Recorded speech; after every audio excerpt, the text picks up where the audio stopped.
tal? Buenas tardes. Fue un día muy movido en el Congreso. Allí Massa dejó de ser el presidente de diputados y ahora lo es Cecilia Moró, con un ambiente poco proclive a lo amistoso, a lo cordial, a lo de generar una vez, una tarde, un momento, por un cambio cuyo resultado se va a ir conociendo con el tiempo. Igual, de todas maneras se manifestaron en forma contrastante los distintos sectores que integran diputados en la República Argentina. Estas son imágenes de la sesión especial que se realizó justamente para designar a Cecilia Moró como la presidenta. Hubo palabras tremendas, confrontativas de algunos sectores de la oposición. Vale la pena escuchar a tres de los más impresentables del grupo para ver qué era lo que les molestaba. Venimos a esta sesión no a hacer un juego de que si apoyo o no apoyo a una persona, si está mal o está bien. Es un derecho legítimo que nos tomamos porque nunca fuimos en contra de ese orden que respetamos. Sería muy importante, expresidente, que esté dispuesto a renunciar a una pretensión de candidatura para el 2023. Diputada Moró, recuerda cómo hizo poner la palabra negligencia para que no llegue la vacuna Pfizer y nos trató a nosotros de ser lobistas de Pfizer. Por ese motivo, y teniendo responsabilidad institucional, presidente provisional ahora de Marchi, nosotros nos vamos a abstener de acompañar a la diputada Moró. Que sepan que el reloj está en tiempo de descuento. Acá estamos nosotros para pensar un país en serio. Nada más, presidente. Gracias. Menos mal que nos aclara que están ellos para pensar un país en serio. Imagínense lo que sería con la conducción de alguien como Negri, como Wolf o como Loredo. Increíble los personajes. Por suerte, para hacer buen promedio, Graciela Camaño dijo cosas que exaltan los valores de la tarde que se estaba viviendo en el Congreso. Empiezo a mirar, a ver, cuáles son las cuestiones por las que no votaría Cecilia. Ella es radical y yo soy peronista. Ella defendió, militó y trabajó por el aborto, yo voté en contra y no me gusta la ley del aborto. Ella se fue con los kirchneristas, yo me quedé afuera, soy la oposición.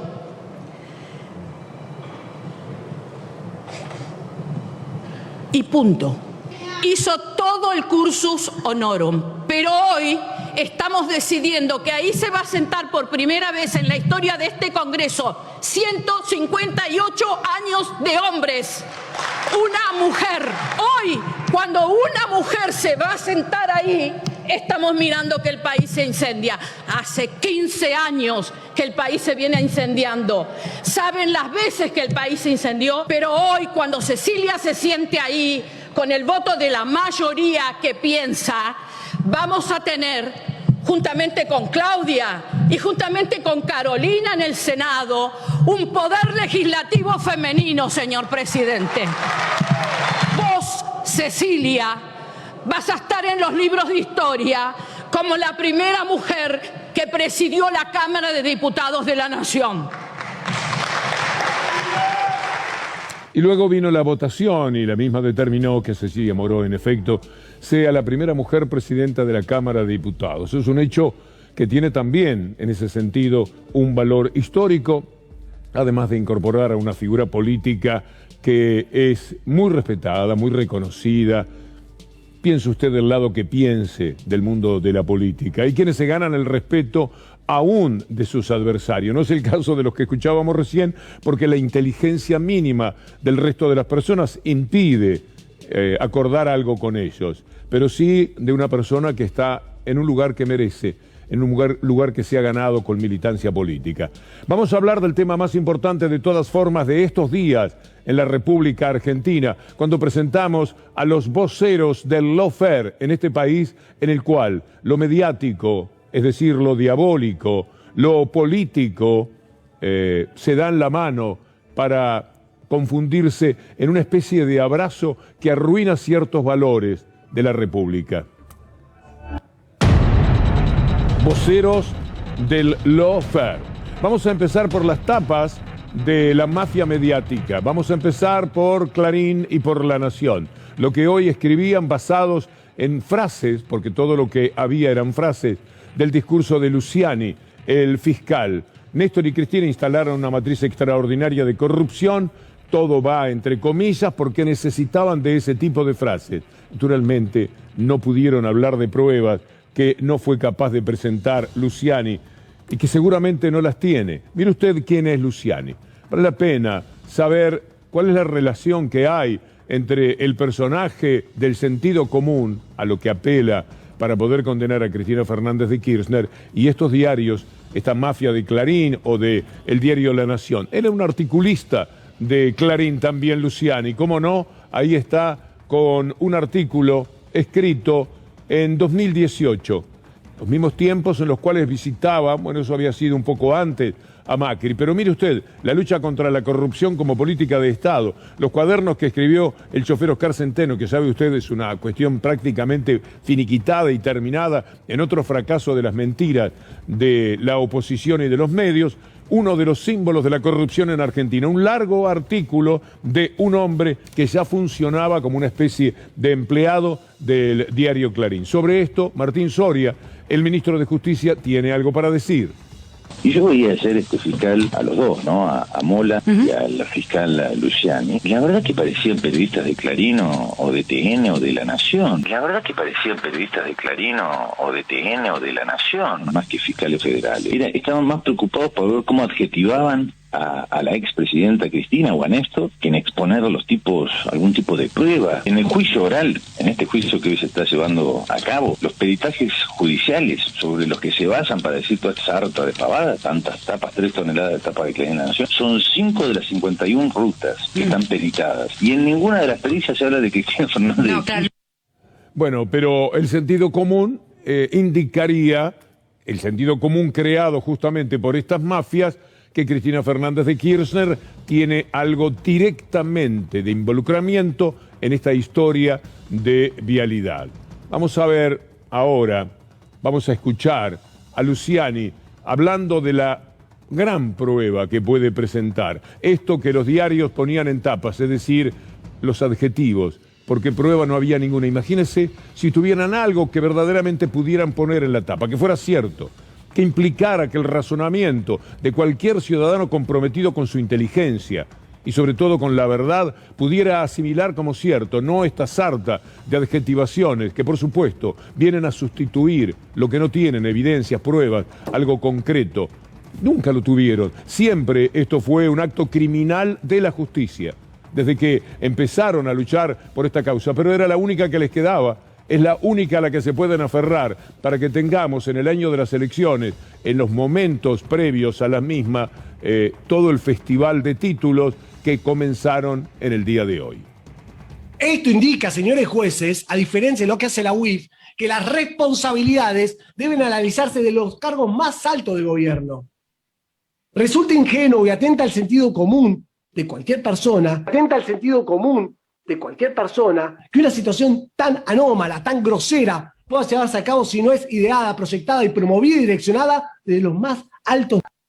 Esto es cuanto tiene para decir este pobre personaje, empleado claramente por Clarín para escribirle notas también referidas a la corrupción. Sus antecedentes prácticamente ameritarían que alguien diga: este señor no puede actuar en la justicia porque es completamente parcial.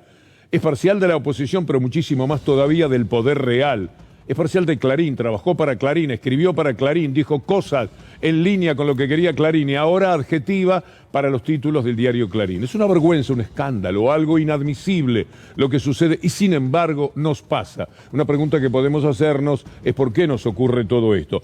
Naturalmente, el grupo Clarín, la mafia de Mañeto, hoy se deshacía en todo tipo de halagos y de elogios para el personaje central que la justicia ha puesto para esta persecución a Cristina Fernández de Kirchner.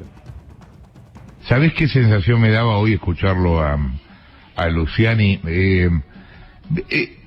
Es tan venal la justicia tantas veces, ¿viste? Y está tan influida y es tan calculadora, que cuando vos escuchás que la justicia habla con las palabras justas, nada más, con palabras claras, es revelador, ¿viste? Es como es incluso conmovedor. Es incluso conmovedor. Sanador. Es que es verdad, está bien lo que decís. Es sanador. Porque han tratado tanto de tapar todo, ¿me entendés? Nos pasamos tantos años con este rollo, que de golpe entro a Infobae, pongo el vivo de Luciani, y está buenísimo. Pública vial en Santa Cruz. Y todo esto se logró porque era parte del plan trazado por los miembros de la organización. Cualquier otra explicación que se le quiera dar atenta al sentido común y a la lógica. Atenta al sentido común y a la lógica. Más allá de que también nosotros lo vamos a acreditar en este alegato. Bueno, sentido común y la lógica. Es la cosa más lógica del mundo. Estoy con todos los papeles de todo lo que han escrito los diarios que ahora me elogian y dicen que yo soy un hombre conmovedor. Sí, la mediocridad y el servilismo conmueven, pero en un sentido contrario al que piensa Luciani. A favor posiblemente de lo que piensa y dice el doctor José Manuel Ubeira. Un gobierno, inclusive el de Macri, no puede ser una asociación ilícita. Dentro, digamos, de la actividad penal no puede haber enjuiciamiento a cuestiones que son pura y exclusivamente resorte de la Administración Pública Nacional. El doctor Luciani tiene un gran problema, que es el drama de todos los fiscales, que es que en este caso en particular es una causa basada en la estructura del lawfare. 3 toneladas de prueba, pero en AMIA debe haber 30 toneladas o 300 toneladas de prueba, que si le prendes el fósforo es caro, porque no sirvieron absolutamente para nada. Me hace acordar mucho a Nisman en la causa AMIA. Tiene la carga de una acusación muy concreta, vinculado a un hecho que no sé si está tan convencido o cree en el fondo de su alma de que las cosas son como son. Pero La Nación Más, igual que Clarín, el grupo Clarín, encuentra que este fue un discurso demoledor. Es algo increíble lo que hizo. Lo venían anunciando, y ya le mostramos ayer lo que escribían en mayo, en junio, en julio. La contundencia, las toneladas de prueba que iba a presentar, que sería algo nunca visto en la justicia. Morales Solá, el editorialista de Clarín, todos estaban diciendo lo mismo, preparando el terreno, adobándolo al personaje Luciani, que entró por el aro naturalmente y con muchísimo gusto, porque recibir elogios, cada cual elige de dónde quiere ser elogiado o reconocido en esta vida. Mire lo que dice La Nación más Macri, dicho así porque el canal es Macri. Mire lo que dice para alentar a sus telespectadores respecto a la maravilla del fiscal Luciani. Me impactó el nivel de tecnicismos, porque uno piensa en un alegato tan largo, para hoy se esperan por lo menos 7 horas, no sé si finalmente será, pero como dice Luis, entre 6 y 9 días, y uno en algo tan largo estima que va a haber, bueno, momentos, vamos a decir, de impas o de aflojar en la argumentación, y sin embargo, técnicamente fue una rigurosidad y un nivel de detalle y de consistencia técnica que realmente es impactante. Aparte, cuando vos, cuando pasás por la facultad y te explican cómo hay que hacer un alegato, te dicen, en los primeros minutos tenés que aclarar de qué va la cosa, qué es lo que vos probaste y qué es lo que vas a hacer. Y fue demoledor. Demoledor. Y fue demoledor. Demoledor. Pública vial en Santa Cruz. Y todo esto se logró porque era parte del plan trazado por los miembros de la organización. Cualquier otra explicación que se le quiera dar atenta al sentido común y a la lógica. Atenta al sentido común y a la lógica. Más allá de que también nosotros lo vamos a acreditar en este alegato. Ese sentido común y esa lógica que ampararían los criterios del fiscal Luciani también provocaron una emoción muy significativa en Rivadavia. Que está acusando a 2 presidentes que no dejaron el poder. Cristina Kirchner, el kirchnerismo está en el poder. Quizá no haya una acusación más fuerte desde el regreso a la democracia, exceptuando el juicio a las juntas. No hay una acusación más fuerte a nivel político que esta. Realmente esto es el nivel, la magnitud de lo que está pasando. Es una acusación histórica. De un fiscal en total soledad, bajo una presión extraordinaria, la de todo el poder. Imaginen ustedes lo que significaría poder decir, en vez de adjetivos de Luciani sobre las personas a las que acusa, o del periodismo a Luciani, que pudieran decir, mire, en tal momento la pericia que se hizo de una de las empresas determinó que una obra que iba a costar 1.000 pesos costó 1 millón. 1 millón de veces más, por ejemplo. No hay de eso. No hay sobreprecios. O que dijeran, no terminó una obra y fíjense ustedes que todas las obras que se han hecho en el país fueron terminadas. Imposible. Todas las obras tienen su demora, mucho más, donde el clima es tan hostil como en la provincia donde ocurría todo esto. Pero además podrían decir, mire, se buscaron en todas las provincias de la República Argentina estos desastres para ver si lo sabía. Podrían decir eso, y en ninguna lo registramos. Pero no lo pueden decir, porque solamente se buscó una provincia. Ninguna de las demás fue tenida en cuenta. Es decir, una pesca direccionada totalmente a una determinada provincia.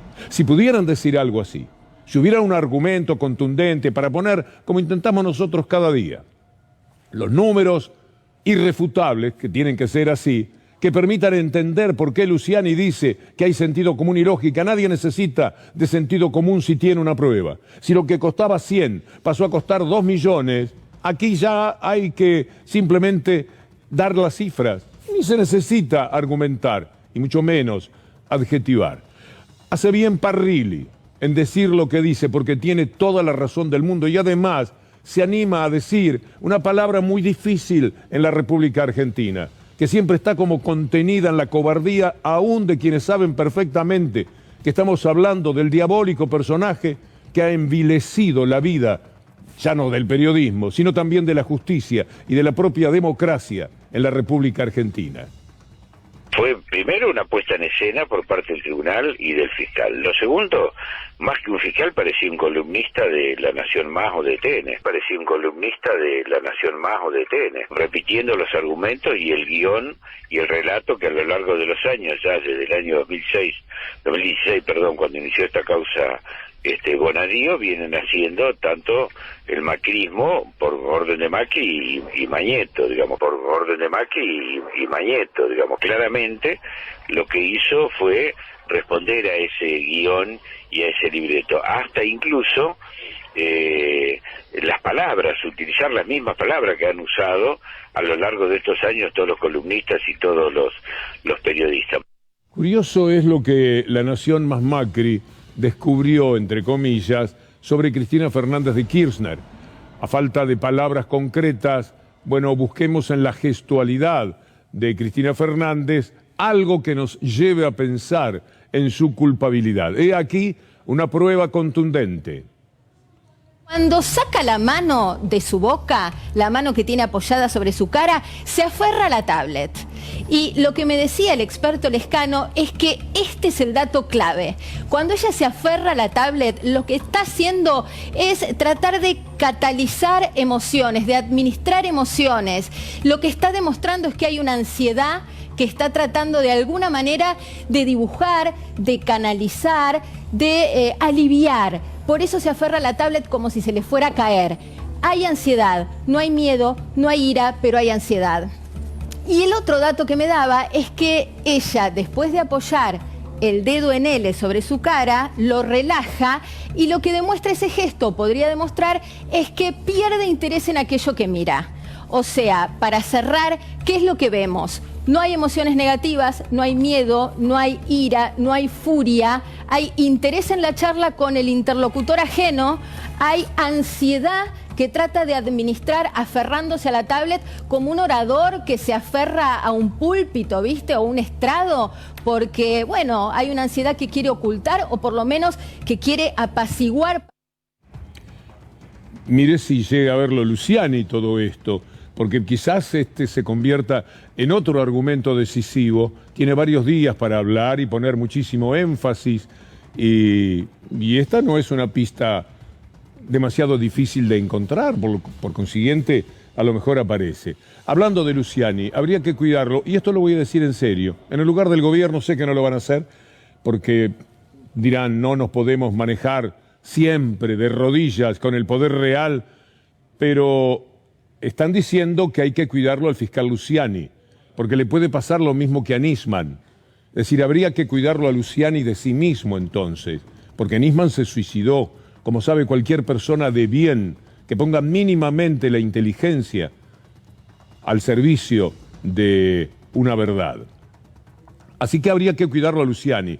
Pero por las dudas, ya va a ser inaceptable. Él va a decir, no, yo me cuido solo, no se preocupen, cuando voy al baño solamente me lavo los dientes, qué sé yo, no necesito que... Pero hay que cuidarlo de otro, porque lo que está diciendo este señor Félix Lonigro, no sé de dónde salió, le pregunté al equipo de producción, dice, no, es un constitucionalista. Digo, sonamos, porque ese título lo toma cualquiera en la Argentina. Bueno, constitucionalista es un señor Lonigro que dice lo mismo que escuchábamos ayer en Mitre. Hay que cuidar al fiscal Luciani. A ver si a Cristina Fernández, ya desesperada, ya no solamente con el gesto de la tablet que menciona la colega, ya enloquecida otra vez, igual que a Nisman, lo manda a matar. Y por lo tanto el gobierno, para que no se les ocurra a los de enfrente matarlo a Luciani, para que le puedan culpar a Cristina Fernández de Kirchner, habría que cuidarlo. La derecha en la Argentina y en el mundo es capaz de cualquier cosa. No es mala idea, dicho por la mafia de Clarín, en Mitre, sostenido por este constitucionalista que vamos a escuchar, prestarle un poco de atención a Luciani, porque cualquier detallecito, hasta el encuentro con una persona que de la vereda de enfrente le diga algo, va a ser tomado como una persecución del gobierno a ese fiscal. En primer lugar, voy a decir algo que es tremendo, ¿no? En primer lugar, espero que en Argentina no aparezca otro Nisman, ¿no? Espero que en Argentina no aparezca otro Nisman, ¿no? Por un lado. Pero bueno, dejemos de lado eso. También esperemos que en la Argentina alguna vez el Poder Judicial despierte de su letargo, con más de 10, 12 causas acumuladas, con semiplenas pruebas de culpabilidad y demás, que despierte de su letargo y que de alguna manera se termine con lo que todos esperamos. En Clarín deben estar diciendo, qué lindo para juez este mozo, ¿no? Vendría muy bien tenerlo en cuenta. Hugo Yasky habla seriamente de estos temas y de lo que está pasando. Leo los diarios La Nación, Clarín, y la verdad que resuman mentira, inmundicia. Es la misma operación que sufrió Lula, es lo mismo que pasó con Evo Morales, es lo mismo en todos los países de América Latina. Tenemos una justicia que para la gente común no funciona, que mira para otro lado, que le suelta la mano y que se dedica simplemente a convertirse en una especie de inquisición para perseguir a opositores. Y por supuesto, le tienen miedo a Cristina, le tienen miedo al apoyo del pueblo a Cristina, le tienen miedo a Cristina como le tuvieron miedo a Perón, a Evita, y así los persiguieron.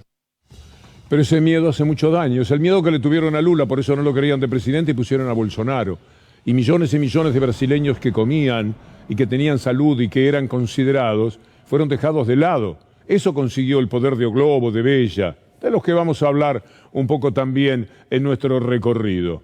Es decir, consiguen cosas que son inadmisibles, que hacen mucho pero mucho daño a los seres humanos de cada uno de los países. En consecuencia, el tema es muy pero muy grave, porque lo que están buscando es una proscripción de Cristina Fernández de Kirchner, que a nadie escapa, es la única, ella y sus seguidores, por supuesto, la única que puede enfrentarse de verdad al poder real. No hay otra persona, salvo las que acompañan esa movida de una mujer cuyo coraje le ha costado evidentemente muy, pero muy caro. Esta persecución, esta locura de hombres misóginos, pero también de mujeres que ante la vara demasiado alta, en muchísimos casos, entregan el peor de los odios, mucho más odio que el que los hombres a veces pronuncian respecto a Cristina Fernández de Kirchner. Envidia, frustración, mediocridad, pobreza intelectual, mental, lo que fuere.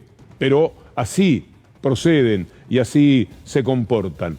Hay otro fiscal, se llama Mola. Vamos a mostrarles un discurso excepcional de Mola que, dada la actuación brillante de Luciani, no encontró demasiado espacio para el reconocimiento en Mitre, Clarín, Rivadavia, etc. Pero ya lo va a tener si se sigue esmerando como acá.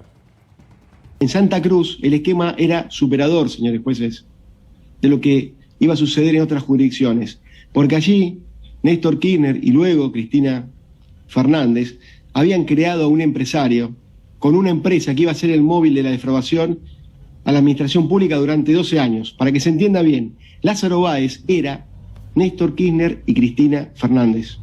Y todos los funcionarios de menor rango, De Vido, José López, Periotti, y todos los imputados iban a ser funcionales a cumplir con el plan trazado.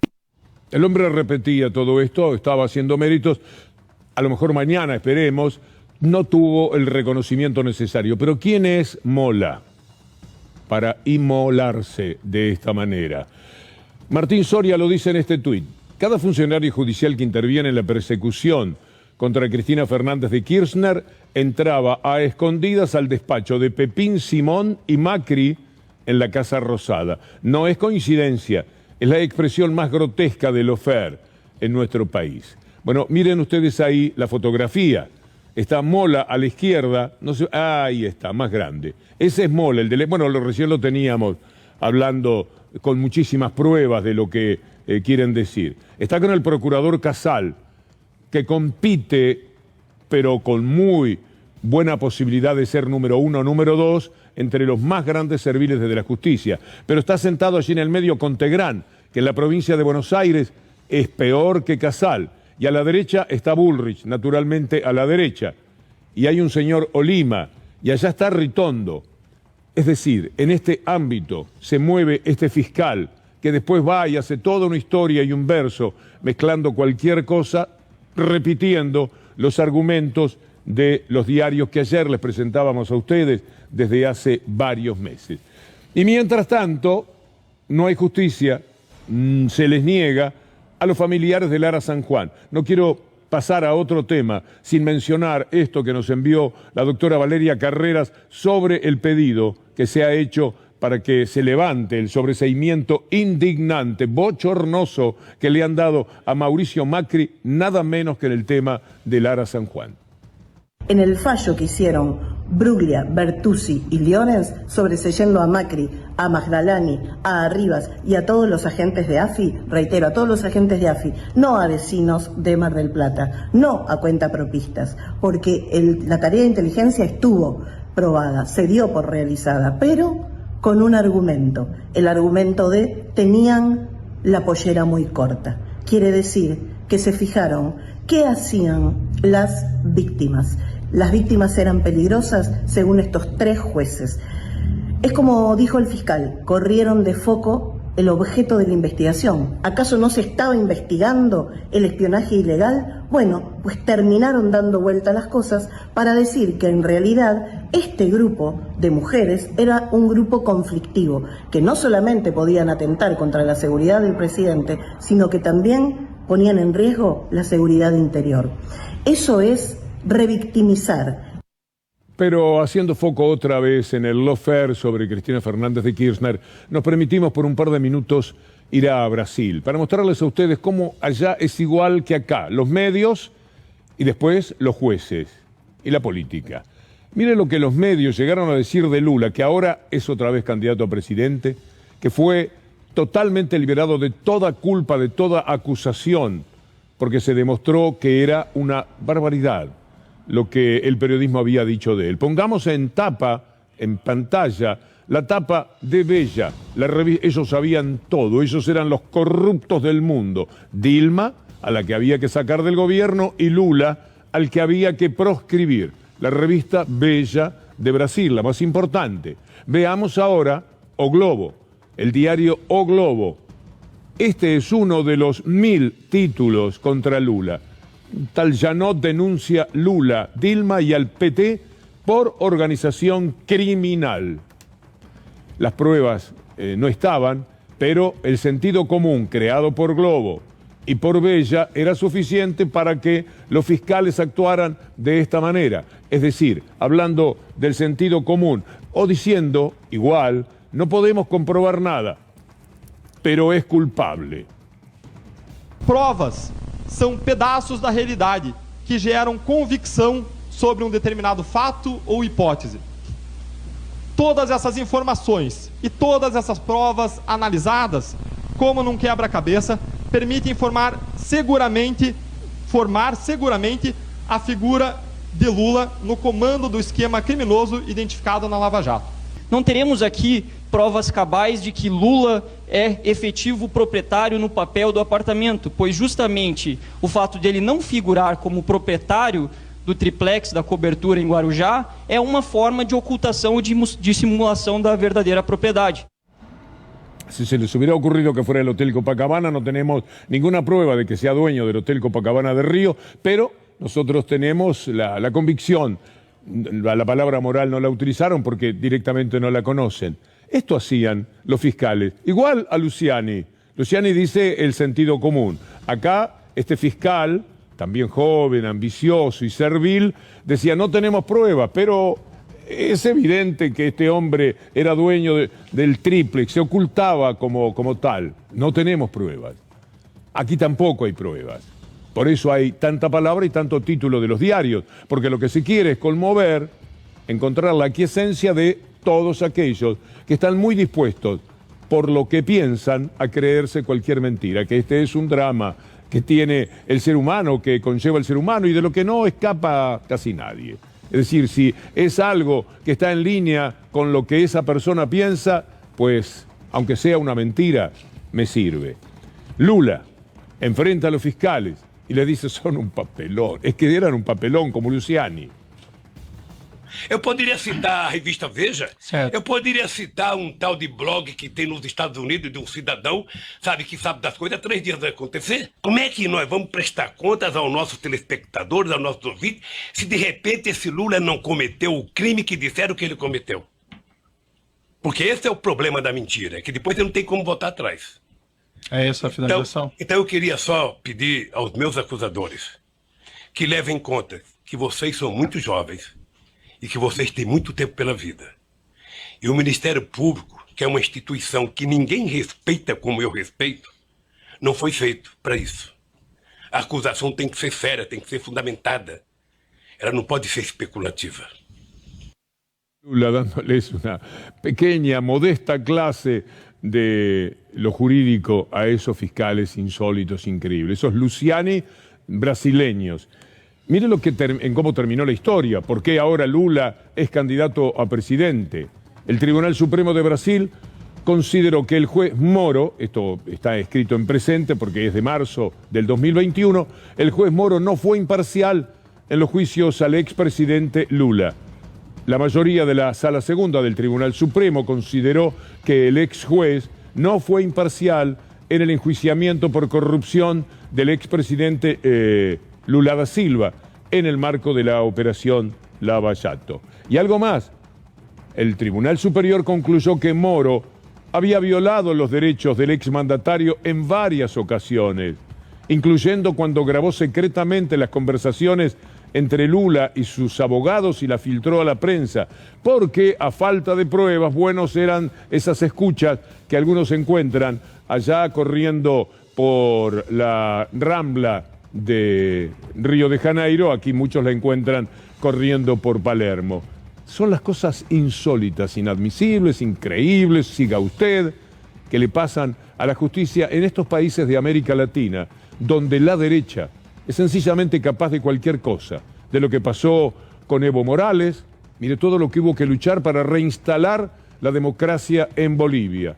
Todo lo que sucedió con Lula, todo lo que está pasando con Correa, todo lo que le tiran encima a Venezuela, al cual hasta se suma la justicia, insólito, de Gran Bretaña diciendo no les vamos a dar el oro que Venezuela puso allí para que lo custodiaran, esta desgracia que tenemos en el sur de recurrir al norte siempre, bueno, no se lo vamos a dar el oro, porque nos parece que no es muy democrático Maduro. En todo caso se lo vamos a guardar a Guaidó. Lo que pasa es que Guaidó no tiene que hacer con ese oro, porque no tiene nada que hacer como supuesto presidente, porque eso es una payasada inconmensurable. Todas estas cosas nos ocurren en América Latina, porque aquí es la derecha de cada lugar, esa derecha tan estúpida como veíamos hoy en el Congreso, esa derecha que ha ocultado crímenes, esa derecha que espía, esa derecha que empobreció, que envileció la vida de millones de personas, que mató de hambre a muchísimas personas.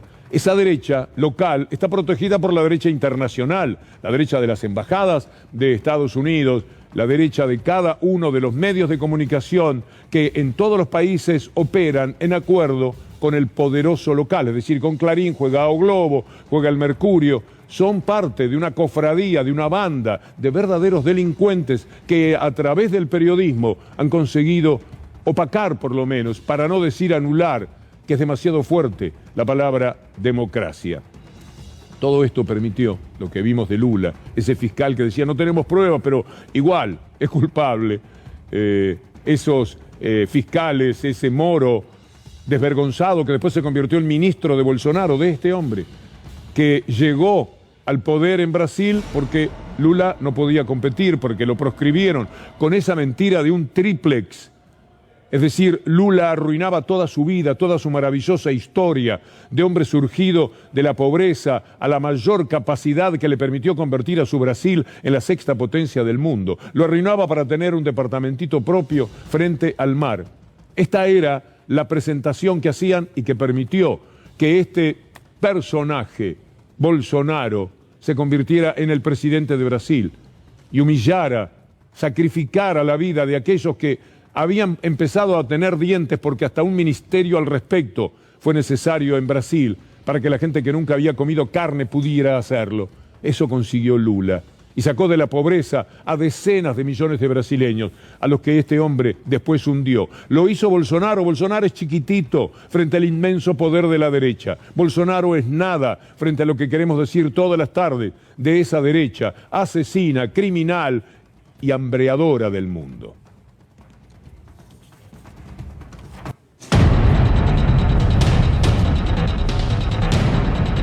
¿Qué nos pasa?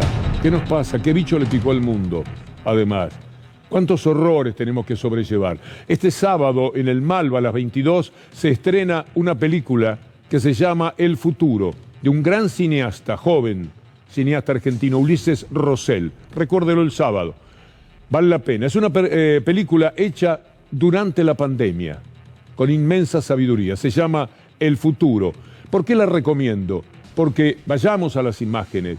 Es muy conmovedor preguntarnos por qué nos olvidamos de la pandemia. ¿Cómo fue que nos pasó eso? Las ciudades paralizadas, el trabajo detenido, los sueños en pausa, un mundo devastado por un virus que se llevó la vida de millones de personas, que eyectó a casi todos los gobernantes a raíz de las crisis que desató. ¿Cómo nos hemos olvidado de aquel silencio tremendo de las ciudades, de nuestra propia vida, de todo lo que sucedió durante muchísimo tiempo en la República Argentina, que fue la mejor etapa, hay que hacer justicia, del gobierno de Alberto Fernández, que fue el mejor presidente quizás del mundo en cuanto al tratamiento que se dio a la pandemia. No hubo un caso igual. La gente vacunada como en ninguna otra parte en términos comparativos y relativos. La búsqueda de las vacunas que permitieron que la Argentina fuera de los primeros en poder salir de la tremenda crisis que estas imágenes, bellísimas por otra parte, pero dolorosas al mismo tiempo, están graficando. ¿Qué nos pasó? ¿Qué le pasa al mundo? Ahora, sin que el virus haya desaparecido, aún tenemos un mundo en guerra. Mire usted lo que ahora ocurre ahora mismo, con la amenaza además de empeorar. Tenemos esa guerra de Ucrania por la locura de poder de Estados Unidos y la conducta siempre asesina de la OTAN. Un país que lentamente es destruido, Ucrania, con miles de muertos y millones de exiliados. Una guerra alimentada en medio de las bombas, con armas que le dan a Ucrania para que sus locos conductores persistan en batallas que matan a sus compatriotas a fuego lento. Mire usted lo que ahora ocurre entre Estados Unidos, China, con Taiwán en el medio. ¿Me quiere decir a cuenta de qué ahora Estados Unidos, forzando una situación de imprevisibles consecuencias con China, provocando un desafío inútil, como si no hubiéramos aprendido nada de las pandemias y de las guerras? Desafiar a China es la nueva locura de Estados Unidos. El anunciado viaje de la congresista Pelosi a Taiwán moviliza las tropas chinas, véalo, y el mundo tiembla. Otra guerra más, y entre China y Estados Unidos aunque sean los primeros amagues y después se llamen a sosiego, eso va a hacer un daño terrible. Es salir de la esfera de la geopolítica lo que conviene a Estados Unidos y al mundo para provocar otro desastre como en Ucrania. Y ahora, además, en forma pomposa, con alaraca, el presidente de los Estados Unidos anuncia el asesinato del número 1 de Al Qaeda. Será el momento más oportuno para la satisfacción de la venganza que este hombre documenta ante sus conciudadanos, claramente una venganza. El socio de este hombre, el que está a su derecha, el Zawahiri, asesinado ahora por los Estados Unidos. ¿Cuál será el costo? ¿Tanto necesita la feroz industria de la guerra, de la muerte en el mundo? Y después está todo lo que padecemos día por día. ¿Qué le pasa al mundo? ¿Qué bicho lo picó? El crimen ecológico del capitalismo, las inundaciones que se llevan ciudades y arrastran la vida de miles y miles de personas donde uno ponga la mirada en el mundo entero, los incendios que dejan pasto seco en decenas de países cada día y, por supuesto, la inmensa pobreza, el hambre de cientos, miles de millones de personas, la desigualdad galopante con cifras asombrosas, la concentración de la riqueza en países como Estados Unidos, donde 50 personas tienen lo mismo que 165 millones de personas. Esa desigualdad que en la Argentina tiene a la injusticia como bandera. Sí, hay que preguntarse qué bicho te ha picado, planeta. ¿Qué le pasa al mundo? Enseguida volvemos.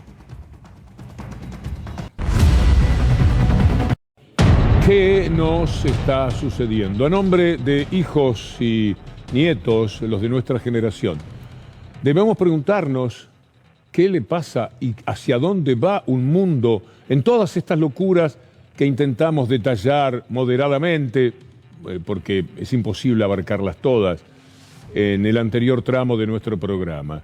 Mire usted lo que ocurre con el hambre en el mundo. El New York Times, vamos a tomar un diario que tiene muchos pecados, pero que es el más importante del mundo.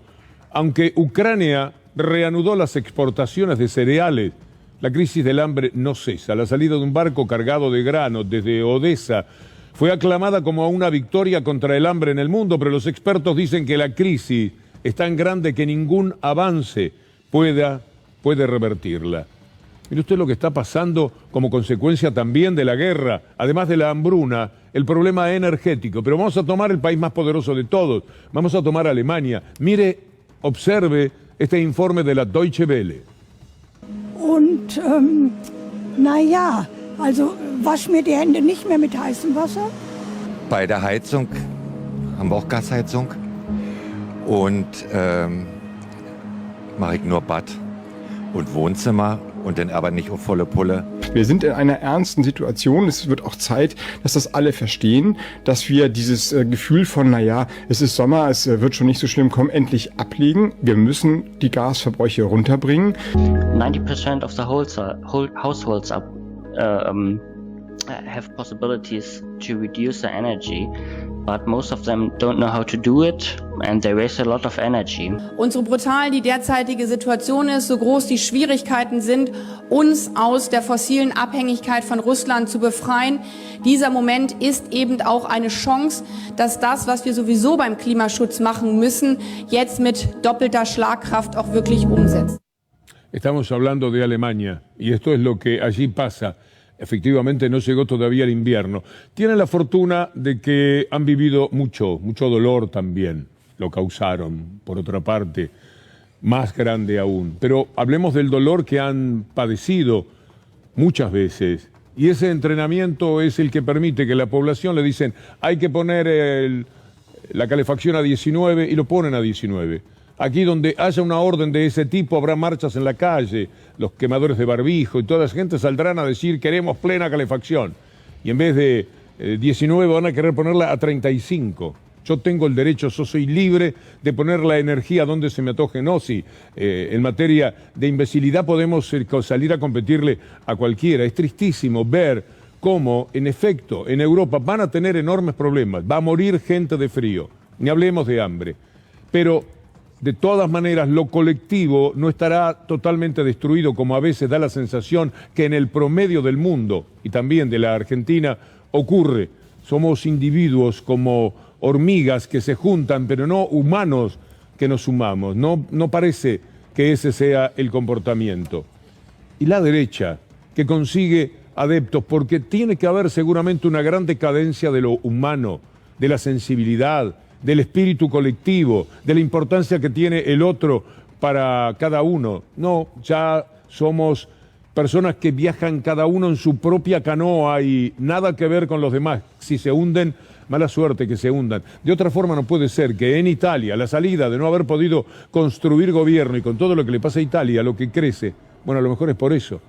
Giorgia Meloni se llama esta mujer increíble. Mire, vamos a hacerla conocer poco a poco. Los partidos de derecha aparecen en los sondeos como los favoritos para formar gobierno en Italia, parecido a Vox en España, al PRO en la Argentina, a los republicanos en Estados Unidos. Los hermanos de Italia, así se llaman, liderados por esta ultraderechista, Giorgia Meloni, ocupan el primer lugar en las encuestas con el 25% de los votos. Un cuarto del país la ve con buenos ojos. ¿Quiere conocerla? Vale la pena. O se dice sí, o se dice no. Sí a la familia natural, no a los lobbies LGBT, sí a la identidad sexual, no a la ideología de género, sí a la cultura de la vida, no al abismo de la muerte, sí a la universalidad de la cruz, no a la violencia islamista, sí a fronteras seguras, no a la inmigración masiva. We live in a time in which everything we stand for is under attack. Our individual freedom is under attack. Our rights are under attack. The sovereignty of our nation is under attack. The prosperity and well-being of our families is under attack. The education of our children is under attack. In front of this, people understand that in this age, the only way of being rebels is to preserve what we are. The only way of being rebels is to be conservatives. Todo un personaje. Así empezó Hitler. También ganó elecciones libres, Hitler. No crea que fue un golpe de Estado lo de Hitler. Es increíble. También a la salida de una crisis formidable en una Alemania que había sido muy golpeada por el error inmenso cometido en Versalles de arruinar a ese país muchísimo más todavía. A ese país devastado le llega un Hitler hablando de esta manera, contra los judíos, a favor de los supremacistas blancos. De esta forma fue construyendo su poder y lo dejaron, se lo permitieron. En 1939, ya que mencioné al New York Times, el New York Times sabía lo que estaba ocurriendo con el ataque de Hitler, pero un diario judío como el New York Times, ese diario no hizo absolutamente nada porque tenía miedo al tipo de represalias que podían sufrir.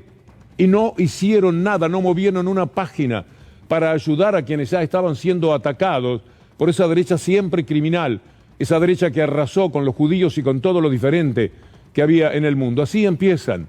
Y no importa, hoy matan a un nigeriano como va a haber ahora, a golpes, y porque sí, porque es un nigeriano, como antes pudo ser un judío, o podía ser un gitano, o podía ser un ruso, o podía ser un diferente. Están matándolo a ese nigeriano.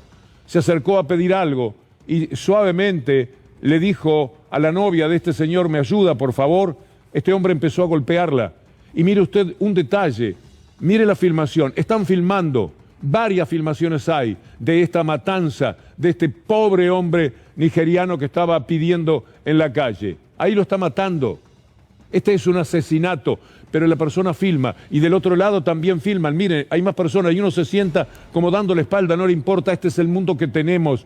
Esto es muy desafiante para nuestra sensibilidad. Ahí está la muerte a un nigeriano porque es nigeriano.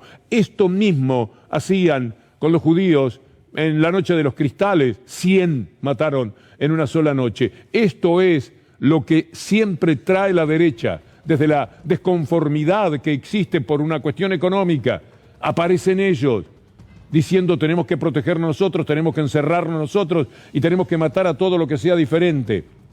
Y así van, así arremeten. ¿Cuántos nigerianos hay en Italia? ¿Sabe cuántos judíos había en Alemania cuando aparece Hitler?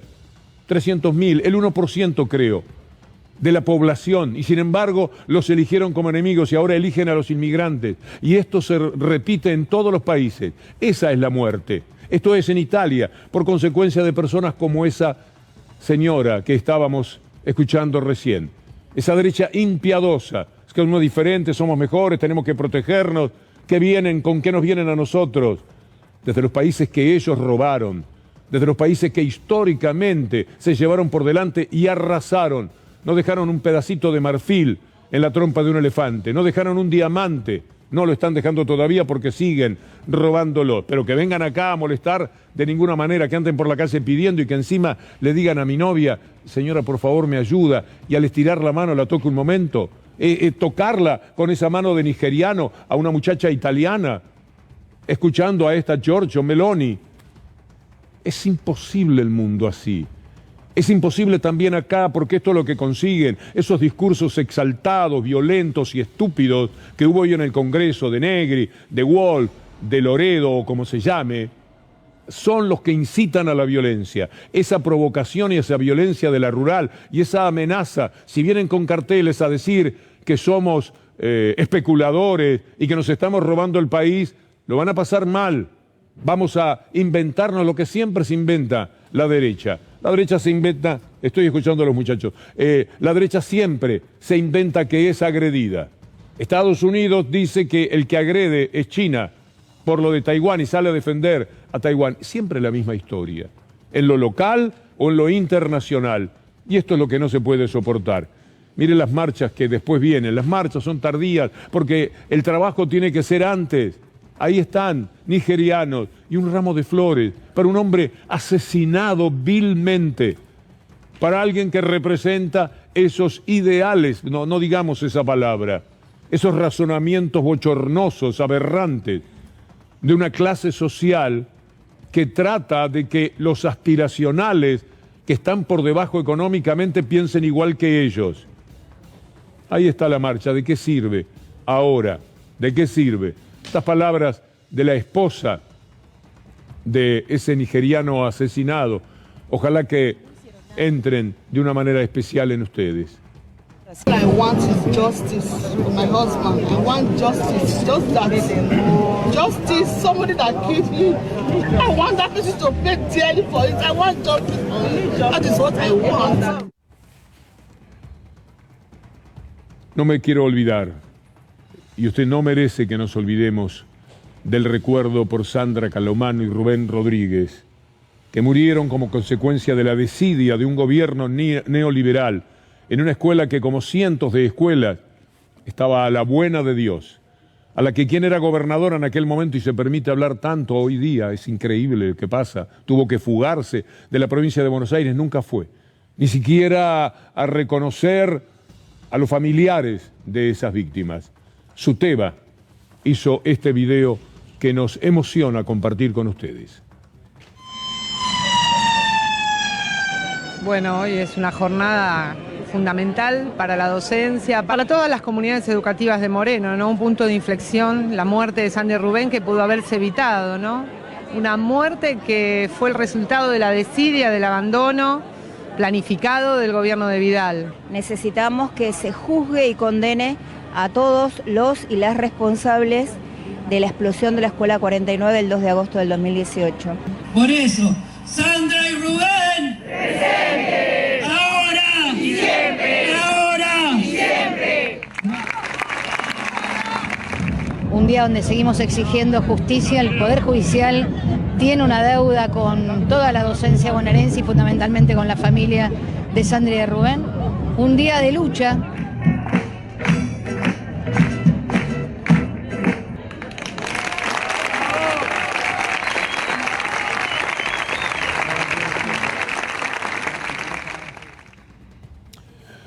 Amigos, a continuación Juan Amorín, el admirado Juan, presentando Minuto 1.